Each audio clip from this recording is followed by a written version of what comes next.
Hello, my name is not Maria Lind, but as a guest lecturer of a manual for iPractice, I want to speak about subjectivity.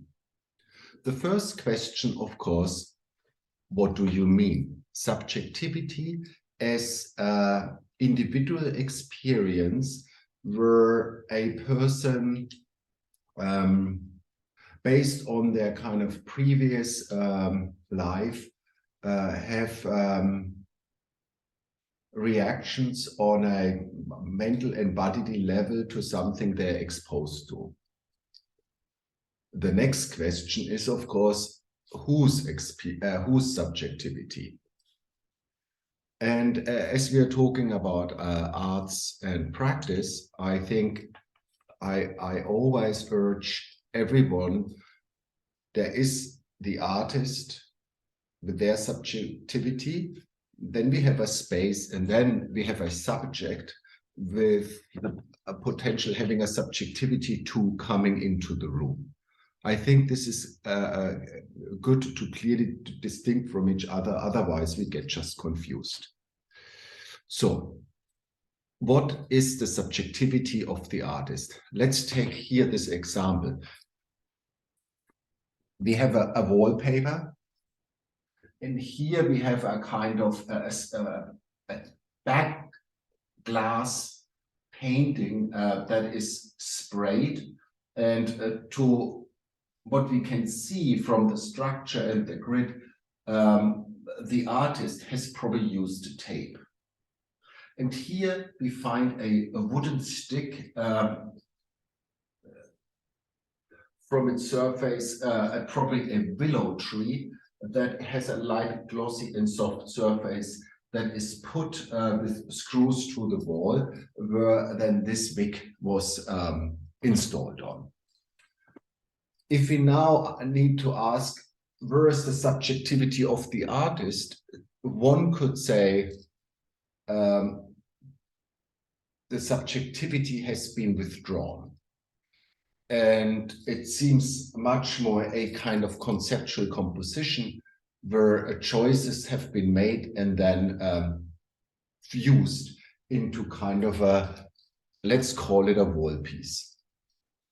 But nevertheless, how disconnected the artist might have been from their own personality, putting on the tape, spraying then the glass, putting it back in the frame. But even here, putting on the wallpaper is probably, even if it doesn't have a direct response, but there is, I guess, still a subjective experience of creativity. Whether it's pleasure or not, that's not of relevance. But what is with this kind of category of art important, that it at no point tries to speak about that internal subjective experience to an audience. That's why works like this actually need a space where they then can encounter an audience that then can enter that field that I like to call a curatorial zone.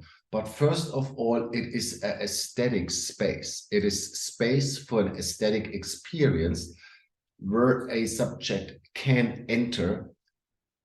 And in contrast to a tradition where the artist just kind of prolong their subjectivity to overwhelm the audience and make them feel the similar thing like they felt when they were doing this, here we actually request from the audience an engagement, an activation by making them understand that they actually have to invest. They have to make the decision, I want to know more about what's going on. First, I need to look at things.